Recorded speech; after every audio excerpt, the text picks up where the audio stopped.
thought today the Georgetown defense was just way better than our offense. We just didn't handle their defense. I thought they did a great job defensively. Our really only point of emphasis the last 2 days of practice was not to let their guards shoot. We weren't honestly concerned about Porter. We knew I would just soon he'd get 30. We just didn't do a good job defensively on their guards. We know they can shoot, and we did a very poor job defensively on their guards. We cannot let those guys shoot the ball. They're very good shooters, and we did not do a good job with them. But I just thought offensively they were more physical than we were, and we did not have good patience. We got a shot, we didn't make it, but we really needed to probably get better shots. We did get a good shot, we didn't make it. I just thought Georgetown was much more physical than we were today on defense, and they just played much better on offense than we did. They played the best of anybody in the league this year. They deserve it. You go to man. I knew they'd play man-to-man because they started in Syracuse man-to-man. I thought we'd do better against it. We weren't.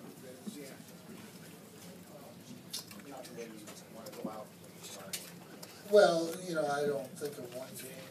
If you think of one game, that's not it. It's been a 30-plus year rivalry that's been good, and it has its ups and downs. One team seems to get a little bit on one, and the next, 2 or 3 years later, it switches back. It's been a great rivalry. It's been pretty competitive. This is probably one of the least competitive games. We've had a few like this, but not too many. But it's been a great rivalry from the first, and it really made both programs and helped make the conference. Dave Gavitt, put this thing together, and it's probably been a little lucky, and because of him and Mike Pangisi, that it was able to keep together for so long. And it really was at the point that these schools, football just is going to run the ship no matter what happens, and that's what happened. And I understand that, and it's the way it is. It's the way it has to be, I think. And but it's been an unbelievable rivalry. And you don't remember one game or two. You remember the total package of the series, and it's just been a tremendous series from the very beginning. When Dave Gavitt put this thing together, nobody thought it could ever be anything close to what it became within 2 years. It took 2 years to get this league up, and it was because of him and the coaches and John and Louis, Rowley, those guys in the beginning, and then the great players that have played in this league. And that's what you remember. I mean, that's always there. But I don't think about it any more today than I always do. I mean, I think it's just been an unbelievable experience. We never thought it would go like this, and it has. And as a coach, you never think you're going to be a part of this thing for 30-some years. You think, the first few meetings and the battles in the meeting rooms that we had, that if Dave hadn't been there, there'd been fist fights in the rooms, and they were 8-hour, 10-hour meetings about 2 referees or something.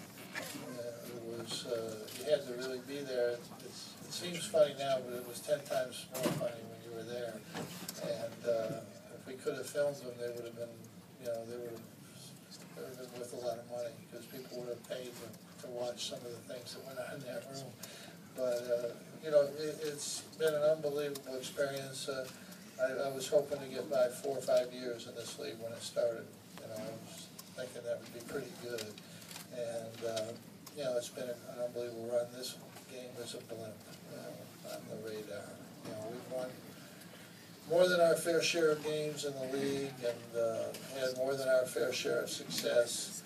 And it's just been an unbelievable experience for all the schools and all the players and the fans. You know, that's can't really say much more about it. It's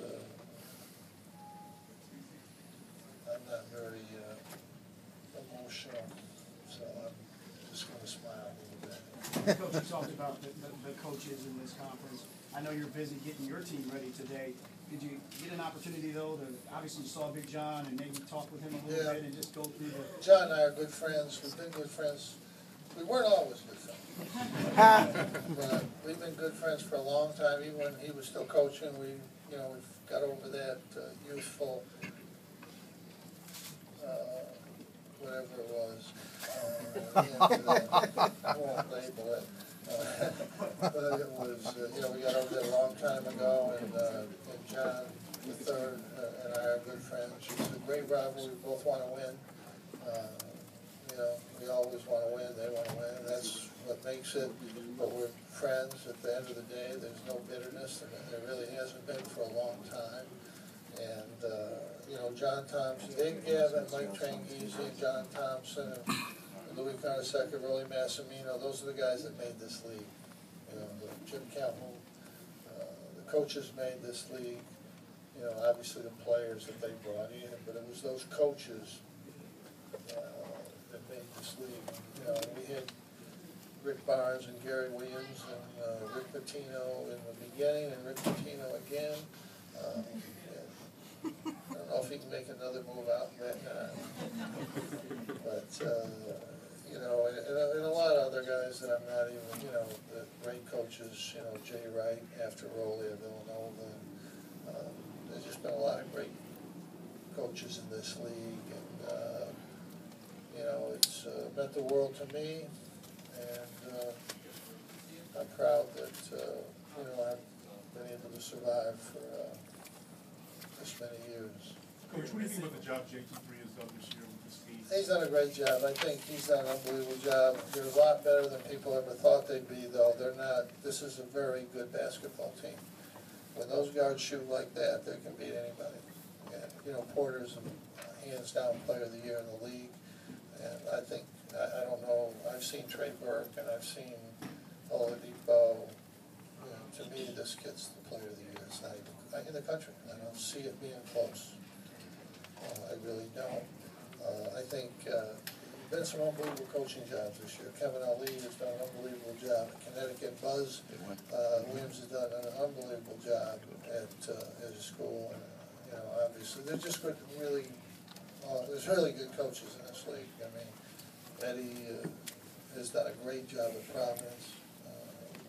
I think Jay Wright has brought his team back from, a really bad season and right back into the tournament. So it's been a great year for our league. I mean, we had 6 teams in the top 25, and I think we've got other teams that are good but aren't in there. So it's been a great year for the league. And John and I just were talking before and after the game. It's sad time. That's but that's what it is. And but it's been it's not as sad for me because I've been there.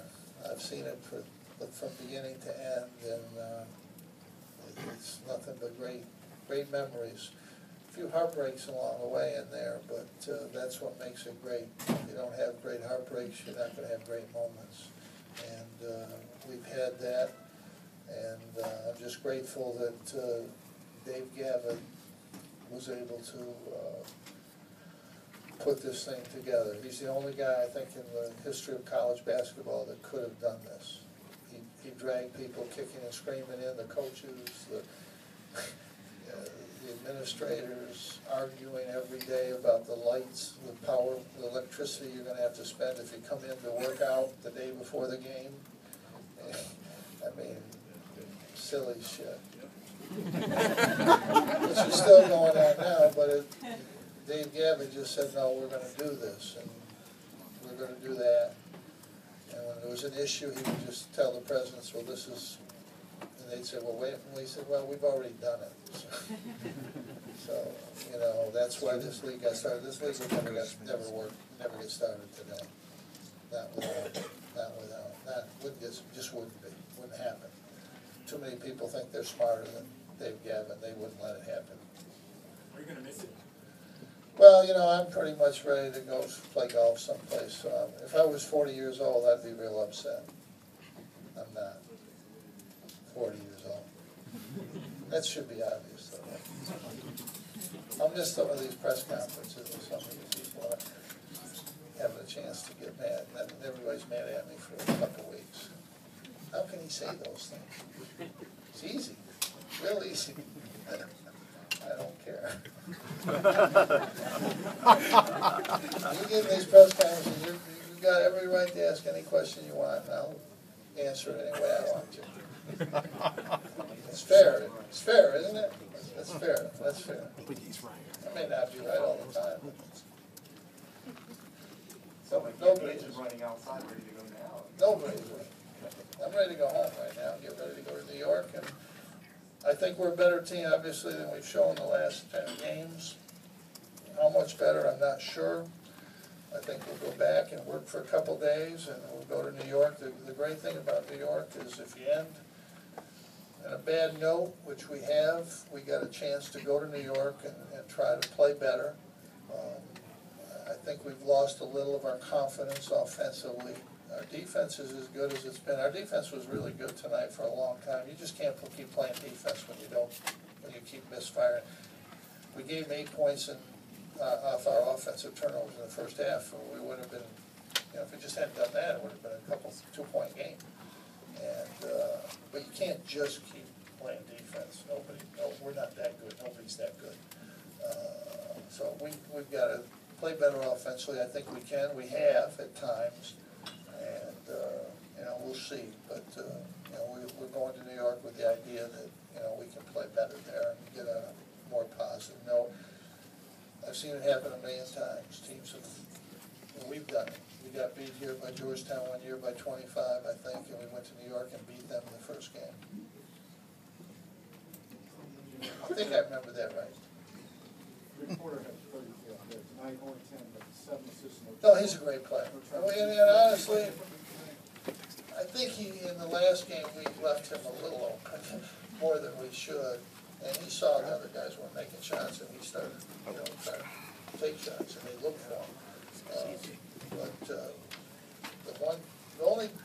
The two disappointments I have in this game, our offense is not good, and that's my fault. And we wanted to play the guards. We did not get that message through, and it wasn't that they were someplace we didn't know where they were. We were there. We just let them get set and shoot the ball. Porter's a great, tremendous player. He really is. He's an absolutely tremendous player. He's a good defender, and he does everything on the offensive end. I mean, he's in the top 4 or 5 picks in the draft. I mean, I don't see how it could be any worse than that.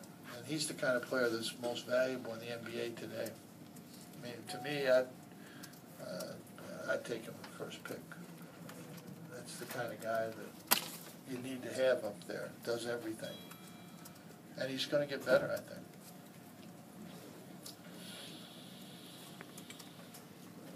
Okay? See you in New York. We're coming. Check his last